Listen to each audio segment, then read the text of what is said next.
제가 교회를 개척하고 올해가 이제 벌써 좀 9주년이 됐죠. 어떤 행사들을 헌신 예배를 한다, 부흥회를 한다, 어떤 특별한 이벤트를 만들어서 하지 않다 보니까 헌신을 다짐하는, 새로운 마음의 결단을 다짐하는 시간들이 그렇게 큰 비중을 하지 못하는 것 아닌가 하는 생각이 좀 들기도 했어요. 그렇다고 하더라도 우리는 늘 항상 하나님께 헌신을 다짐하고 주신 청지기로서의 사명을 감당해야 한다 하는 그런 자세들을 잘 세워가는 게 중요합니다. 그래서 이제 앞으로는 1년에 2번 정도 해야 될 것 같아요. 시작하면서 한 번, 후반기 시작하면서 또 한 번, 우리 마음을 좀 하나님 앞에 새롭게 다짐하는 시간이 필요하겠다 하는 생각이 들었습니다. 교회가 개척되고 특별히 할 일이 없으니까 늘 6층 저 방에 앉아서 성경 보다, 기도하다, 책 보다, 바깥에는 아무것도 안 보이니까 답답하면 옥상에 나왔어요. 옥상에 나와서 하단에 걸터 앉아서 여기도 쳐다봤다, 저기도 쳐다봤다, 물류센터도 쳐다봤다, 저 아파트 먼 곳도 쳐다보다, 풀도 쳐다보다, 꽃도 쳐다보다, 그런 시간들을 보낸 적이 있었어요. 그러다 어느 날 문득 여기다가 상추라도 좀 심으면 좋겠다는 생각이 들었어요. 왜 그러냐면 다니다 보니까 화분에도 상추도 심고 하더라고요. 문득 그런 생각이 들어서 제가 용기를 냈어요. 평생에 한 번도 안 해본 일인데. 그래서 상추 모종을 사다가 심고 또 고추 모종을 사다 심었더니 정말 놀라운 일이 생기더라고요. 그 조그만 모종이 커가지고 따도 계속 나오는 거야. 따도 나오고. 예. 그래서 이제 상추가 끝나고 8월 달이 시작됐어요. 그래서 물어보니까 김장, 무는 8월 초에 씨를 뿌려야 된다고 하더라고요. 그래서 모종도 있지만 씨를 뿌리면 더 재밌다고 그래서 저도 그냥 호기심에 한번 뿌려봤어요. 밭을 뒤집어서 비닐을 다 덮고 구멍을 뚫어가지고 한 구멍에 3알씩 넣으면 된다고 하더라고요. 3알을 넣었어요. 근데 어느 날 보니 일주일 지났는데 싹이 안 나. 여기저기 나는데 대부분 안 나더라고. 그래서 왜 그러냐고 또 전문가한테 물어봤더니 그 동네 까치가 자주 날라오냐 하더라고요. 그렇다니까 그거 다 파먹어서 그런 거래요. 그래서 다시 심었어요. 며칠 지나니까 싹이 나기 시작하더라고요. 3개를 심었으니까 싹이 3개 나겠죠. 근데 어떤 구멍은 3개가 다 실하게 올라오고 어떤 구멍은 2개는 올라오고 하나는 안 올라오고 하더라고요. 그래서 셋 중에서 가장 실한 놈 하나만 남겨놓고 나머지는 다 뽑으라고 그러더라고요. 그리고 시간이 지나갔더니 점점 커져가는데 11월 달 되니까 무가 대빵만에 커지더라고요. 저는 진짜 농사는 처음 해봤는데 정말 놀랐어요. 씨를 뿌렸잖아요. 씨가 얼마네요? 아주 그냥 진짜 코딱지보다 더 작잖아요. 근데 무가 이만해지더라니까. 저도 깜짝 놀랐어요. 참 신기했습니다. 씨를 뿌리고 나서 제가 한 거는 다른 게 아니고 물 주는 거였어요. 그리고 그 작은 구멍에 잡초가 올라오면 그거 톡톡톡 뽑아주는 거였어요. 왜 그러냐면 비닐을 씌웠으니까 다는 안 올라오잖아요. 그거밖에 한 거 없어요. 씨 뿌리고 그냥 물 주는 거. 그리고 가끔씩 올라오는 그 잡초들 이렇게 뽑아주는 것이 전부였는데 무가 이만한 무가 쑥 올라오더라고요. 참 놀라운 경험을 해봤어요. 농사가 참 신기하더라고요. 고린도 교회는 바울파, 게바파, 아볼로파, 그리스도파 이렇게 파가 나눠져서 서로 자기가 잘났다고 싸움질을 하고 있었어요. 너무 안타까운 일이 벌어져서 바울이 책망합니다. 바울, 게바, 아볼로는 너희들에게 복음을 전해준 사역자인 거야. 너희들은 똑같이 복음을 전해준 사역자. 그들을 왜 서로 편을 나눠서 바울이 최고다, 아볼로가 최고다, 게바가 최고다 싸움질을 하고 있는 거야. 그들은 사역자로서 너희들에게 복음 전해준 사람들일 뿐이고, 너희들 마음속에 신앙이 자라게 하신 분은 그들이 아니라 하나님이 하신 거야. 너희들은 왜 씨 뿌린 사람들, 그들을 중심으로 팔을 나누어서 난리를 치는 거야. 그들이 너희들의 신앙을 성장시킨 게 아니라니까 바울이 책망하고 있어요. 오늘 말씀 5절과 6절 읽어보겠습니다. 시작. 그런즉 아볼로는 무엇이며 바울은 무엇이냐? 그들은 주께서 각각 주신 대로 너희로 하여금 믿게 한 사역자들이라. 나는 심었고 아볼로는 물 주었을 때 오직 하나님께서 자라게 하셨느니라. 바울, 아볼로, 게바 이들은 씨 뿌리는 자였어요. 복음의 씨를 뿌리는 사람들이었어요. 그리고 물 주는 사람이었을 뿐이에요. 자라게 하는 것은 하나님이 하셨다. 근데 어떻게 너희들이 씨 뿌리는 자들을 존경하고 높이고 그들을 중심으로 파당을 하느냐 하고 책망하고 있는 이야기죠. 우리는 어떤 사람들입니까? 우리도 마찬가지예요. 바울처럼, 아볼로처럼, 게바처럼 씨를 뿌리는 자일 뿐이에요. 우리는 결코 뿌린 씨를 자라나게 하는 능력을 가진 사람이 아니에요. 그냥 씨 뿌리고 그 다음에 물 주는 거예요. 중동 땅은 물 안 주면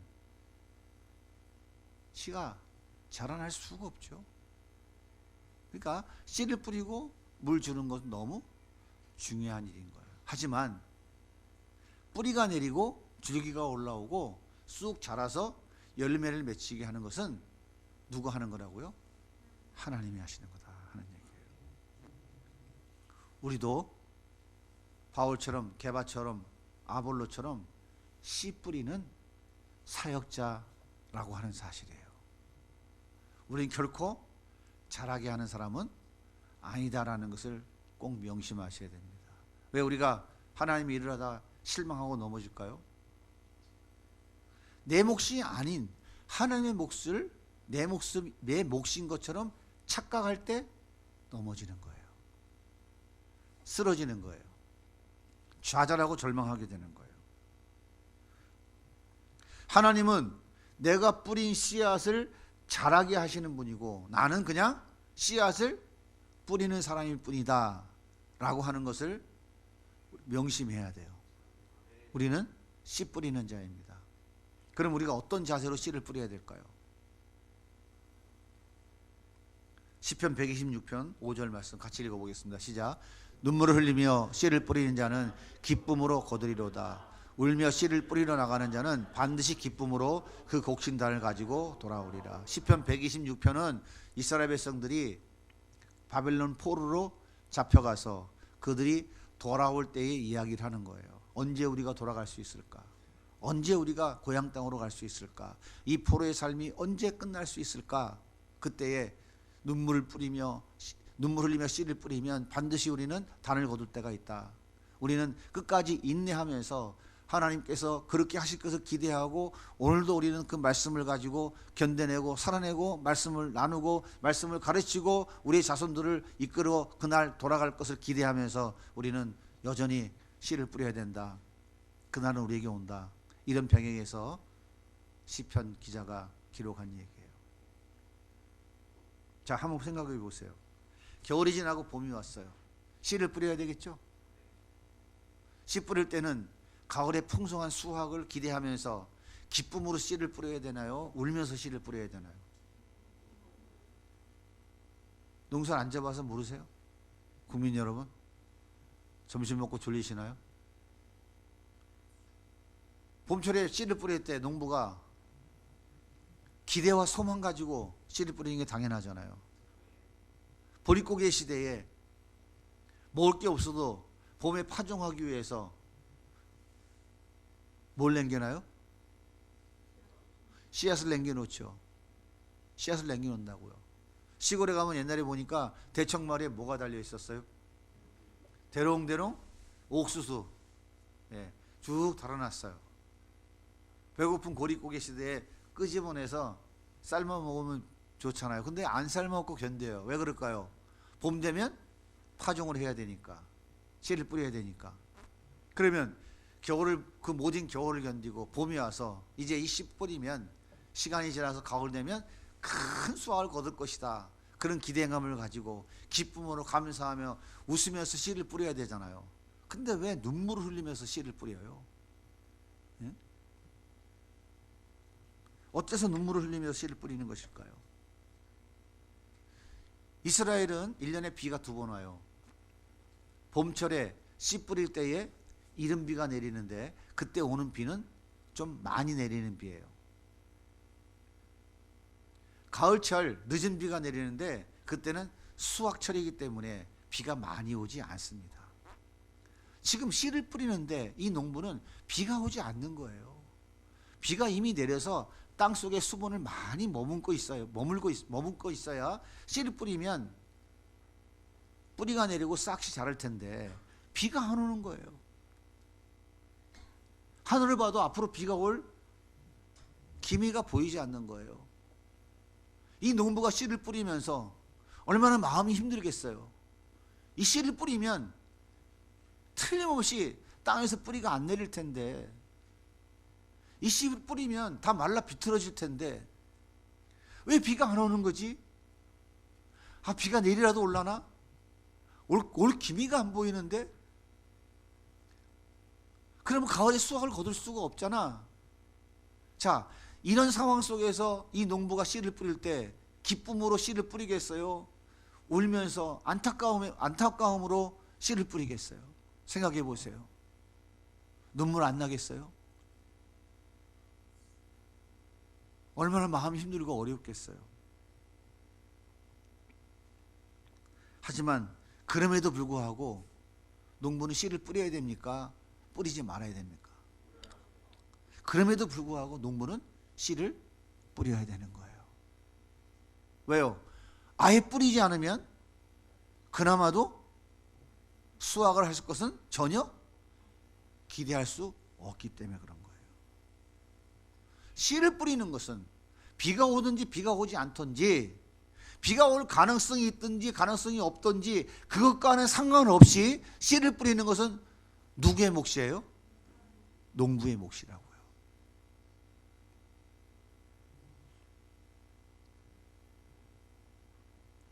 복음의 씨를 뿌리는 사역자들도 동일합니다. 환경과 여건을 보면 열매 맺을 가능성이 없는 거야. 싹이 날 가능성이 안 보여. 뿌리가 내릴까? 도저히 신뢰가 되지 않아. 하지만요, 우리는 씨 뿌리는 자예요. 열매가 맺혀지고 안 맺혀지는 것, 뿌리가 내리고 안 내리는 것은 우리의 몫이 아니란 말이에요. 주님이 하신다고 했잖아. 주님이 잘하게 하시는 분이잖아. 주님이 하실 거야. 그러니까 우리는 그냥 씨 뿌리는 것 뿐이야. 울면서 씨를 뿌리는 농부와 같이 우리도 울면서, 주님 안 되는 건가요? 한다고 하셨잖아요. 그런데 눈앞의 현실을 바라보니까 기쁨은커녕, 기뻐요 안 기뻐요? 그래서 주님이 하잖아요. 주님이 하실 거잖아요. 믿음으로 그 도전을 견뎌내면서 복음의 씨를 계속 뿌리는 거예요. 이게 울면서 씨를 뿌리는 겁니다. 울면서. 더 행복교실 아이들 마음속에 정말 말씀이 뿌려질까? 뿌리 내려질까? 성경적 세계관, 성경적 가치관이 이 아이들 심령 속에 심겨질까? 때때로 도전되고 맥도 빠지고 회의감도 들어, 때로 심한 도전이 들어서 아이 때려치고 말았으면 좋겠는데 생각이 들죠. 아니, 주님이 하시잖아. 잘하게 하시는 것은 주님이 하시는 거잖아. 믿음으로 이겨내고 또다시 씨를 뿌려 하는 거예요. 이것이 눈물로 씨를 뿌리는 거예요. 당연히 시작하면 기계적으로 촉촉촉촉 성장해서 이 아이들이 뭐 이렇게 훌륭하게 잘 될 거야. 눈물 흘려야 될 이유가 없어요. 복음의 씨가 뿌려지면, 돌짝밭에 떨어지면 그냥 다 말라 비틀어져 죽어요. 가시덤불밭에 들어오면 이렇게 저렇게 사내에 와 다 집어가요. 길가밭에 다 안 돼요. 전부 옥토밭입니까? 옥토밭은 100명 중에 1명도 없어요. 오죽하면 예수님이 십자가에 자기를 죽여서 우리를 구원하시고, 오죽하면 우리 심령 가운데 성령이 깨뚫고 들어오셔서 그 예수가 믿어지게 해주셨을까요? 근데 웃으면서 씨가 뿌려지나요? 절대로 웃으면서 씨를 뿌려질 수 없어요. 큰 수확을 기대하면서 씨를 뿌릴 수가 없는 것이 바로 복음의 씨를 뿌리는 청지기들, 사역자들의 모습인 거예요. 주님, 이 아이들의 마음속에 예수의 씨가 심겨지게 해주세요. 뿌리가 내리게 해주시고 자라게 해주세요. 눈물로 기도하며 또다시 그 아이들을 가슴에 안고 몸부림치는 거예요. 예수님께서 천국은 자기 밭에 심겨진 겨자씨 하나가 같다고 말씀하셨죠. 마태복음 13장 31절 같이 읽습니다. 시작. 또 비유를 들어 이르시되 천국은 마치 사람이 자기 밭에 갖다 심은 겨자씨 하나를 같으니 이는 모든 씨보다 작은 것이로되 자란 후에는 풀보다 커서 나무가 되매 공중의 새들이 와서 그 가지에 깃드니라. 겨자씨는 지구상에 존재하는 씨 중에 가장 작은 씨앗이라고 그래요. 눈에 잘 보이지도 않는다고 그래요.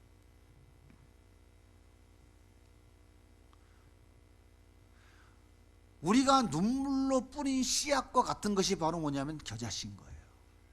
우리가 뭐 대단한 것을 뿌리는 건 줄 알고 생각하시나요? 정말 하찮은 거, 아무것도 아닌 눈에 보이지도 않는 것과 같은 그런 겨자씨를 우리는 뿌리는 거예요. 세상 사람들이 바라볼 때는 정말 볼품없고 형편없다고, 아이 뭐 있다고야, 여기서 뭐 무슨 뭐 선한 게 있겠어? 우습게 여겨요. 왜? 세상 사람들은 겉에 눈에 보이는 것을 가지고 판단하니까. 육청이 와서 보고, 뭐 여기서 애들 공부시켜가지고 뭐 되겠어? 뻥 까는 거 아니야? 그 신뢰할 수가 있겠어? 그래 안 보내는 거예요. 거의 대부분. 휘황찬란하게 멋지게 쫙 이렇게 쫙 돈들여 쫙 만들어 놓으면 사람들이 딱 들어오면서, 이거 뭐지? 이게 뭔가 있는 것 같으네? 뭐 돈도 안 받고 해? 장난 아닌 것 같으네? 이런 시각적 효과가 나타나지만 딱 보니까 뭐야, 예배당도 아니고 학원도 아니고 이게 도대체 뭐 하는 데 이런 데가 여기? 에?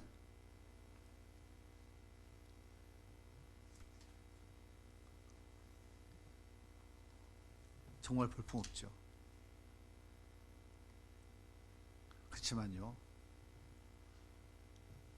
울면서 정말 눈물 흘리면서 그 겨자씨를 심으면 자라게 하시는 분은 하나님이시라니까요.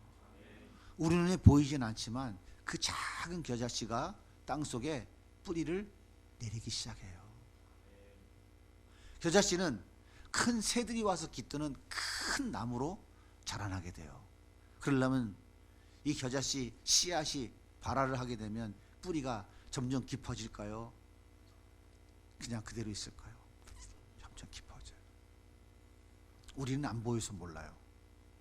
땅속에 있는 거라 우리 눈에는 안 보여요. 아이들의 마음속을 우리는 볼 수 없어요. 근데 우리 주님께서 그 땅속의 뿌리를 점점점 자라가게 하시는 거예요. 바로 그거예요. 그래서 큰 나무가 될 만큼 뿌리는 점점 깊어지고 있어요. 오늘날 보면 줄기가 쑥쑥 커가는 거예요. 모르고 있었는데 전혀 감도 못 잡았는데 어느 날 보니까 줄기가 쑥 커져 있는 거예요. 우리가 눈물로 씨앗을 뿌리면 현실은 부정적이고, 이렇게 한다고 해서 이게 될까? 너무 힘든데 굳이 이렇게까지 해야 돼? 사람들이 손가락질하고 먹을 거 못 먹고 쓸 거 못 써가면서 이렇게 한다고 해가지고 무슨 부자 되는 것도 아니고 이거 해야 돼? 그렇다고 저 아이들이 정말 저렇게 우리가 원하는 것만큼 그런 어떤 열매를 맺을까? 도저히 현실적으로 힘들어. 포기하고 싶어. 그때 우리는 주님이 하실 거야. 주님이 하신다고 하셨잖아. 믿음으로 이 도전을 부시면서 우리는 견뎌내는 거예요.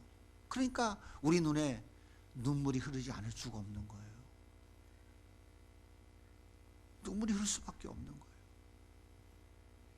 그럴 때 우리 주님은 자라게 하고 계시다는 사실이에요. 자라납니다. 문제는 뭐냐면 내가 그 열매를 따먹으려고 하는 게 문제인 거예요. 왜 열매를 내가 꼭 따먹어야 됩니까? 우리는 열매를 따먹는 사람이 아니고 눈물로 씨를 뿌리는 사람이라니까요. 그 열매를 평가하는 것은 우리 몫이 아니라니까요. 그거는 주님이 하시는 일인데 우리는 그 열매를 자꾸 보려고 그러고 그 열매를 평가해서 이건 되는 거다 안 되는 거라고 하는 것을 판단하는 것, 이게 문제라는 거예요. 우리 주님께서 그 작은 겨자씨를 성장시키셔서 새들이 와서 깃드는 큰 겨자나무로 만들어 가시는 거예요. 여러분, 이것이 바로 천국이 만들어져 가는 방법인 거예요. 천국은 이렇게 만들어져 가는 거예요. 하나님께서 한순간에 그냥 싹 다 예수 믿고 다 하나님 나라 완성하실 수 있지만 하나님 그렇게 하지 않으신다는 거예요. 2000년 기독교 역사 가운데 수많은 사람들이 눈물로 씨를 뿌린 거예요.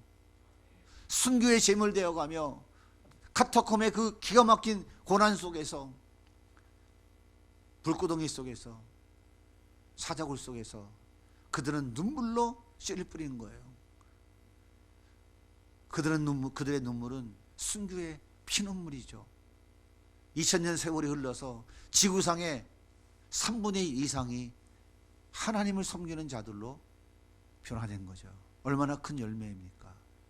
우리는 눈앞의 거, 이달, 다음 달, 1년 후를 바라보며 열매가 될지 안 될지, 성공이 될지 안 될지를 판단하지만 우리 하나님은 그렇게 하지 않으시는 분입니다. 최종적인 열매는 우리 주님이 오셨을 때 완성되어지는 것이지, 내가 그 열매를 따먹고 이만큼 이뤘으니까 우리는 성공한 거야 실패한 거야, 그건 하나님 앞에서 되지 않는 거예요. 우리는 어떻게 해요? 끝까지 눈물로 씨를 뿌리는 것이 우리가 해야 될 일이라는 거예요. 그래서 우리가 해야 될 일은 끝이 없는 거예요. 만족이 없는 거예요. 이만큼 했는데 계속 해야 돼? 이만큼 그동안 했는데 아직도 더 해야 돼? 죽을 때까지 해야 되는 거예요. 왜요? 잘하게 하는 건 주님이 하시는 거라니까요. 우리가 하는 건 뭐 하는 거라고요? 씨 뿌리는 거예요. 실망하고 낙심하지 말라고 주님이 우리에게 말씀하시잖아요. 눈에 보이는 것이 전부가 아니라고 말씀하시잖아요. 어느 순간 우리 눈에 보이지 않지만 쑥 자라나는 것을 우리 주님이 보여주실 거예요. 쑥쑥 성장해가는 것이 보이기 시작할 것입니다. 그리고 종국에 가면 그 눈물로 씨를 뿌린 자들이 큰 단을 가슴에 안고 하나님께 감사와 찬송과 영광을 올려드릴 날이 반드시 온다는 거예요. 우리 모두는 영혼을 맡은 사역자들입니다. 주님 말씀하세요. 다음 세대는 선교지다. 더 행복 캠프, 더 행복 교실. 우리가 눈물 흘려야 될, 눈물 흘릴 수밖에 없는 맡겨진 사명이죠. 왜 그럴까요? 왜 눈물을 흘려야 돼요?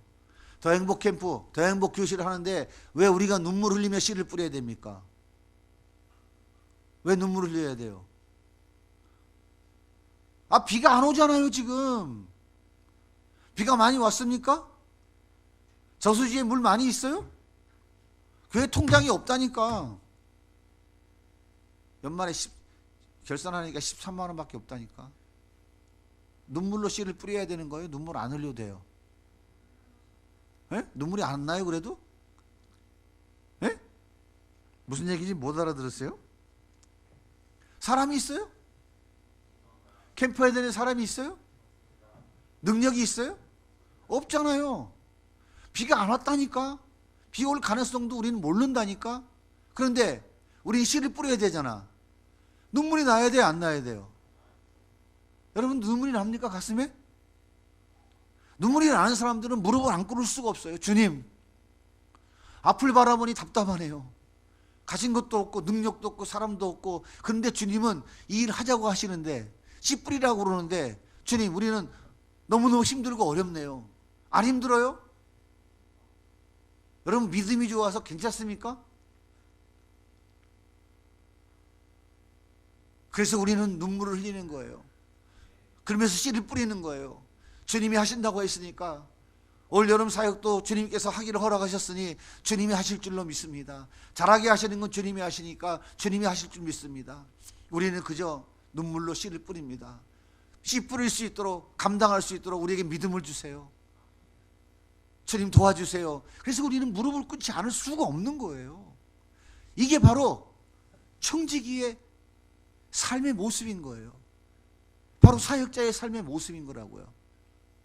에이, 주님이 알아서 할 텐데 뭐 우리는 놀지 뭐. 방종방관, 그것은 예수님이 없는 거예요. 꼭 기억하셔야 됩니다. 우리가 해야 될 목은 씨 뿌리는 거예요. 우리 눈앞에 보이는 건 아무것도 없어요. 하지만 견뎌내는 거예요. 믿음으로 견디는 거예요. 주님이 하신다 했으니 주님이 하시옵소서. 그 견디는 그 자체가 눈물 흘리는 거라고요. 우리 하나님은 반드시 우리가 눈물로 뿌리는 그 씨앗의 열매를 맺게 하시는 줄 믿습니다. 우리는 씨 뿌리는 것을 포기할 자격이 없어요. 시편 126편 6절입니다. 같이 읽습니다. 시작. 울며 씨를 뿌리러 나가는 자는 반드시 기쁨으로 그 곡식 땅을 가지고 돌아오리라. 우리가 눈물로 씨를 뿌릴 때 주님께서 자라게 하시고, 때가 되면 큰 단을 가슴에 안고 기쁨의 찬송을 올려드리게 하실 것입니다. 여러분, 올 여름 더 행복 캠프, 우리는 눈물을 흘리며 씨를 뿌릴 수밖에 없는 형편입니다. 하지만 반드시 올해도 이렇게 고백하게 될 거예요. 목사님, 내년에 또 해야 되지 않을까요? 우리 주님이 반드시 그런 아름다운 열매를 우리에게 또 보여주실 줄 믿습니다. 주님, 목사님, 더 행복교실이 교실에 더 이렇게 성장하고 발전되어져 나가네요. 너무 감사하네요. 아이들이 좀 더 많아지면 더 좋을 것 같으죠? 그럼 우리가 더 많이 기도해야 되겠네요. 그런 하나님의 은혜를 2023년도에도 더 풍성하게 부어주실 줄 믿습니다. 우리 모두는 주님의 사역자입니다. 어떤 위치에 어떤 역할을 맡았든지 우린 다 똑같은 청지기들이고, 주님께 복음의 씨를 뿌리라고 맡김을 부탁을 받은 청지기들이에요. 2023년 각자 위치에서 주님이 맡겨진 그 사역 잘 감당해내는 우리 모든 청지기들이 다 되기를 예수님의 이름으로 축복합니다. 눈물로 씨를 뿌릴 때 기쁨으로 큰 단을 가슴에 안게 하실 우리 하나님을 기대하면서 2023년 힘있게 걸어가기를 예수님의 이름으로 간절히 소원합니다.